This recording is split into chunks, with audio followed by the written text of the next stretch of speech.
Proses pemilihan wakil Bupati Tulungagung yang telah rampung menyisakan sejumlah polemik. Mantan calon wakil Bupati nomor urut 2 Panhis Yodi Wirawan berencana membawa permasalahan ini ke ranah hukum.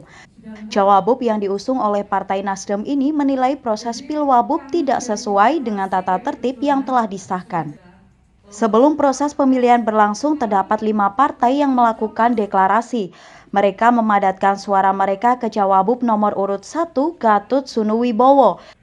Tak hanya itu, mereka juga memadatkan proses pencoblosan suara kepada salah seorang anggota Pansuslih. Selain itu, dalam proses penghitungan suara, kertas suara milik 5 partai ini tidak dibuka satu persatu. Suara dianggap utuh dan langsung dimasukkan ke kolom penghitungan. Mereka menganggap ini merupakan kejahatan pemilu. Tim kuasa hukum saat ini sedang melakukan kajian terhadap pelanggaran tersebut. Mereka akan melaporkan segala jenis pelanggaran ke aparat penegak hukum seperti kepolisian dan kejaksaan. Mereka juga akan membawa kasus ini ke tingkat PT UN.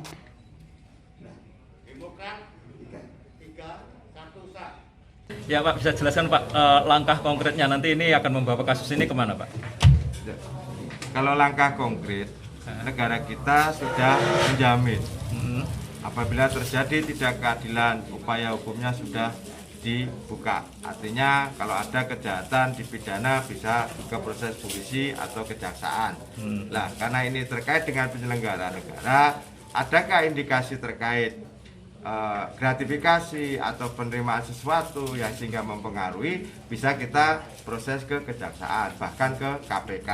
Nah, itu upaya hukum. Nah, secara keperdataan ada perbuatan melawan hukum.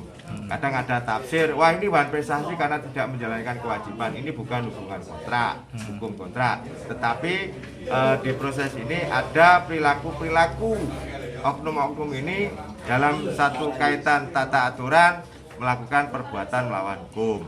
Nah, itu bisa kita upaya ke pengadilan negeri. Atau kita ingin menguji terhadap peraturan DPR itu sendiri, apakah sudah memunculkan rasa keadilan. Di bawah undang-undang kita bisa menguji peraturan DPR itu di Mahkamah Agung melalui pengadilan negeri. Nah, secara administrasi negara, ada keputusan lembaga negara, upaya hukumnya di PT UN. Ya, itu nanti juga kita lakukan semuanya. Selama ada peluang, ada hak-hak yang kami rasa kita ini dilanggar, ya upaya hukum disitulah kita akan perjuangkan. Tim kuasa hukum juga telah bersurat ke Kemendagri melalui Gubernur Jawa Timur dan meminta proses dihentikan. Dari Tulungagung, Sogi Pamungkas, KSTV. Pak Panhis bisa minta